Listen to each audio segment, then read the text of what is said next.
I know that the feeling of loneliness, it's one of the most gripping emotions out there.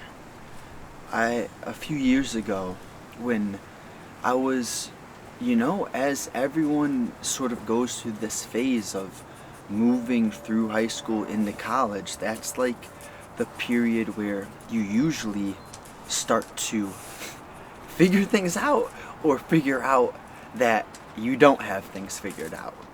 And for most people, it's the latter. That was what it was like for me. I sort of had some sort of direction. I knew what disgusted me and what I didn't want, and that was helpful in moving through the process. But that feeling of loneliness, and there's a distinction that I like to mention frequently, which is there's a difference between being physically alone and feeling lonely.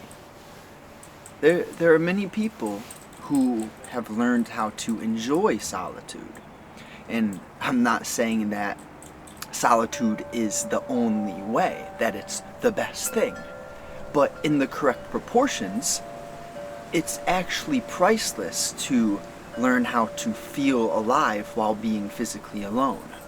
But what we're talking about here is the feeling of loneliness, where it doesn't matter, it's irrelevant whether you're surrounded by 5 friends or no one, you feel lonely. For me, that's what it was. I had a group of friends. I wasn't a loser. I was like good at football, the captain of my team, MVP, good at football. I felt so lonely around my friends, so lonely. And of course it took me a bit to realize this after getting through a certain stage of partying and realizing there was this question that was on repeat within my mind, like senior year summer. And it was sort of, is this all there is? Is this what life is about? Just partying with friends consistently? So I didn't need to find myself in a 4-year university to notice something was wrong. I was surrounded by my friends, and I felt so alone. I was so lonely. So, in terms of finding answers, it hurt so much when I left that group. I said, you know what? Every time I leave this group, I feel almost worse than when I got there. And just reflecting on that, I realized something has to change. I don't know if this is the right move to just sort of like block some people and do my own thing and just commit to something. For me, what I committed to was the stock market, but that really isn't the essence of this idea. What matters is that if you feel lonely, what this video is about, what this life is about, is realizing that that emotion is not a bad thing. It is just something guiding you, pulling you toward a new evolution of yourself. And a quote that I love in relation to this topic is, sometimes your life is going to feel worse before it's getting better. Sometimes it's going to feel worse while it's getting better.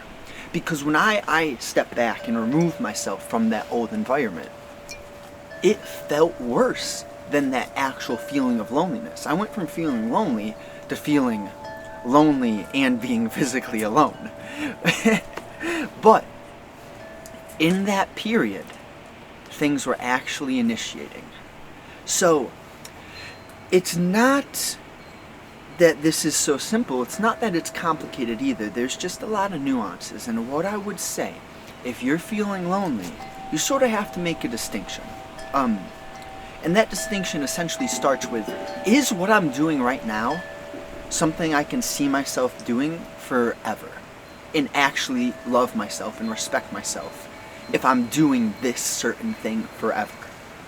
Because honestly, here we are right now. I'm speaking to the camera. This has been years in the making, getting myself to figure out this is something I like doing.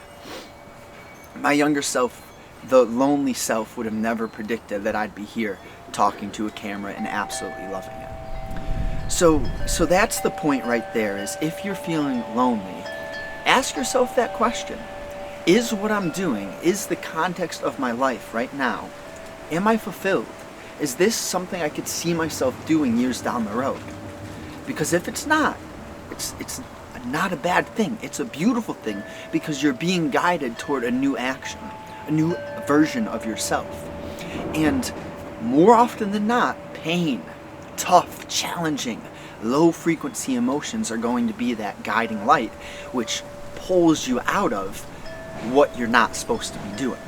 So what I've found is the universe is tricky, and that there isn't really good or bad, but there is more so many different degrees of perception. And low frequency emotion, pain, anger, lust, that loneliness, fear, these emotions, I don't recommend that you just do nothing with them. My point is, those emotions are there for a reason. And if you will listen to those emotions and do your best to seek solutions to figure out what is the lesson, what is the essence of why I'm feeling this emotion. See, when I utter that word why, I'm not a fan of it. So maybe I can reframe for a more valuable question. What are these emotions teaching me? Are these emotions a result of my actions? Okay, well, what specific action frequently, consistently brings me into an emotion of anger, fear, confusion, or any of that low frequency stuff? Because then you can start to make some connections, and this is the kernel of what has changed my life, is starting to see bigger, but also to see zoomed in. But what I mean there is that the life, I've heard this from Alan Watts, life is not like you hit the pool table and the billiard balls go everywhere. It's more like a web. It's more like every single thing is interconnected with each other. So that's what I'm getting at with actions and feedback and your low energy. If you feel a certain way consistently after doing a certain action, see, this is up to you, right? It comes down to you determining how you want to feel. And that's the beauty of the game, is that once you crack through the limiting beliefs and the nonsense, the underdeveloped ego nonsense, you start to realize you're much more powerful than you previously thought you were. And that is essentially, it's like unlocking some new area in the video game. Like, the map is gray. You know there's something out there. Well, you have an itch, right? You don't know, but there's something inside that makes you feel as if the world's bigger, but it's gray and you don't know about it yet. This is what that feels like when you start to pay more attention to how you create your own feelings and your actions lead to your thoughts, and you can pretty much choose your thoughts once you become more observant. That's like unlocking that new map in the video game, the new area of the world. It changes everything. And so what's the quote? Your frequency is what you frequently see. So in terms of energy, in terms of how your actions give you feedback in the vehicle of emotions, your frequency is what you frequently see. So the more that your actions are aligned with high energy, meditation, clean nutrition, playing with the dogs, playing with your children. And you know what's interesting? Even some of those actions, if your mind is stuck, you can turn beautiful actions into not enjoyable things. But what I'm getting at here is there are going to be certain actions which are irrefutably going to bring you into high energy. What are those actions for you? For me, it started with exercise. I remember being a kid, my arms, my elbows, my knees were always scraped, and it was great. All I did was run around, ride bikes, play kickball, just reckless child, running around playing constantly. And I remember there was a point in my life where everything began to change. And this was the point where I started to think more. And the ego began to develop. and the fears of the ego, the insecurities of the ego began to develop. So the essence of all this is, you really have to figure out what are the actions which warm your heart up. What are the actions which irrefutably raise your energy and create you into a better version of yourself? So as exercise carried on for me, it switched from the form of playing aimlessly like a kid does to weightlifting and playing football. And now I've replaced football with jiu-jitsu, but weightlifting is still that foundation, and boxing. So whether it's exercise for me, or painting and artistic crafts and pottery and sculpting and drawing, or like whatever it is for you, to get out of loneliness, you have to be doing some sort of action which irrefutably raises your energy. Like there's no ifs, ands, or buts. There are going to be certain actions where you go into it. You know, your girlfriend something could have happened. You got cheated on, you crashed your car, someone robbed your house, and you get into that action and it all vanishes. Now, I'm not saying you won't have thoughts and come back to that, but what I am saying is you've reached the flow state through that action. And the more frequently you touch with the flow state, the more that the universe is going to guide you, and that you're going to be in touch with your heart, your intuition, and you're not going to have to overthink about things, but it will just kind of come and flow to you. And what I gotta say here is, don't believe me. I could be uttering pure nonsense. I'm not, but don't believe me. All I would like you to do is just come at this with an open mind and consider, maybe this dude isn't lying. Maybe this dude is sort of sharing something profound that absolutely switched around what the quality of his life was. Because that is the story here. Nothing has changed astronomically. Like, sure, I'm making more money than I used to. Sure, there's some things that have changed. Bottom line is, I'm still in the same house. I'm still the same guy. Still have the same heart. Still doing the same habits. I'm still me.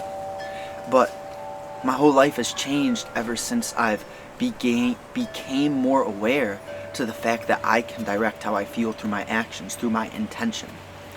And if I'm going to continue to create these videos, but if this is something you love and you want to take a little bit of self-education, go down this route a bit by yourself, The Power of Intention by Dr. Wayne Dyer.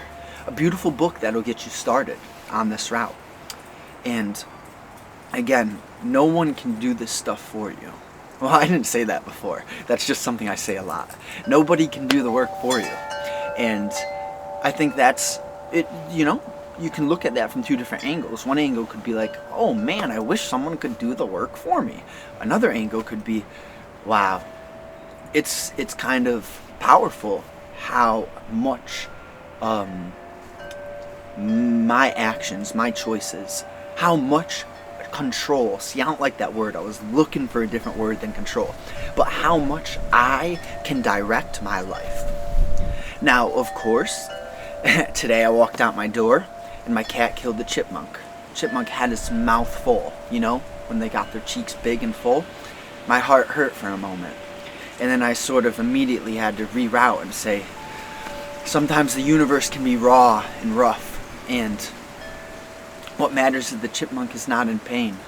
And hopefully the chipmunk went into a sort of shock state as soon as possible so that it didn't feel the pain. I don't know why I brought that up. But we're talking about loneliness, and we've gone far, but you don't have to feel lonely. You don't.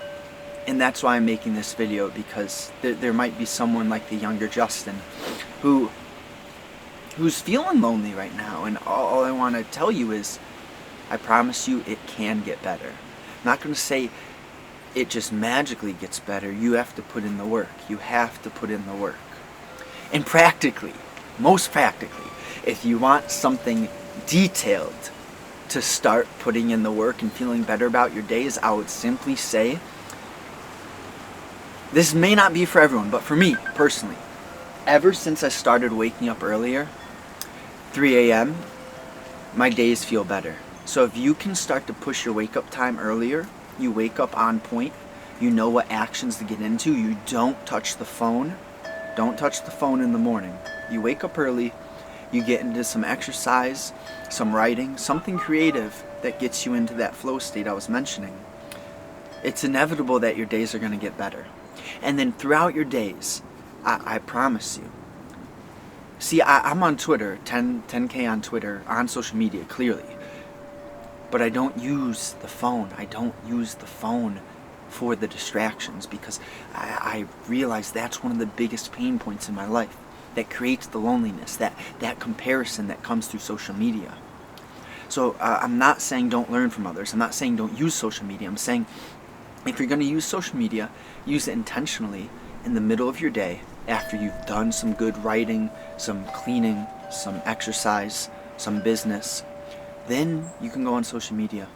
But that's the key to starting your day right. You get off the phone.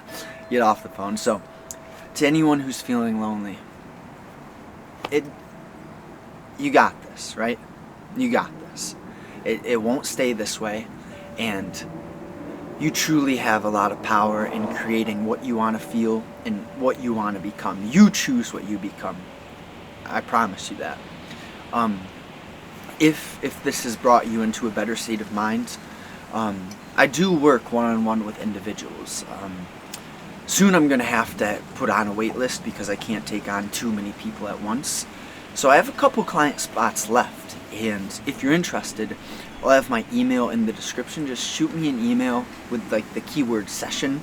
Tell me a little bit about what your main goal is so that I can understand that. And then I'm willing to give anyone who's interested in one-on-one work a free high energy breakdown session where we'll sort of just create the structure. We'll get you your vision set out. We'll uncover anything that may be slowing you down right now, and we'll give you an action plan. We'll create that together so that you're going the right way. I appreciate you, and the one thing I would love to hear, if you could give me a reply down below and we could interact. Let me know what was the most valuable thing that you heard in this video. Nonetheless, I appreciate you, and it will get better. It will get better. Have a good one.